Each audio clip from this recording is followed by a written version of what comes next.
ಈ ಸತ್ಯ ಧರ್ಮಗಳನ್ನು ಗಾಳಿಗೆ ತೂರಿ, ಅನ್ಯಾಯ ಸತ್ಯ ಧರ್ಮಗಳನ್ನು ತಲೆದೂರಿ ಈ ಊರಿನಲ್ಲಿ ರಾವಣ ರಾಜ್ಯ ನಡೆಸಲೇಬೇಕು.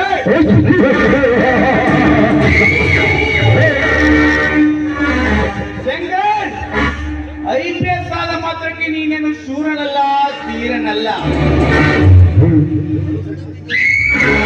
ನಡು ಬೀದಿಯಲ್ಲಿನ ಕಾಕ ಬಟ್ಟೆಯನ್ನು ಬಿತ್ತಿದೆ ಅರೆ ಬೆತ್ತಲೆಯನ್ನಾಗಿ ಮಾಡಿ 3 ಜನಗಳ ಕೈಯಿಂದ ನಿನ್ನನ್ನು ಚೀಮಾರಿಸಿದ ಹೋದರೆ ನಾನು ಶ್ರೀಮಂತ ಸಿಂಹದ ಮರೆ ನಾರಾಜನಿಂದ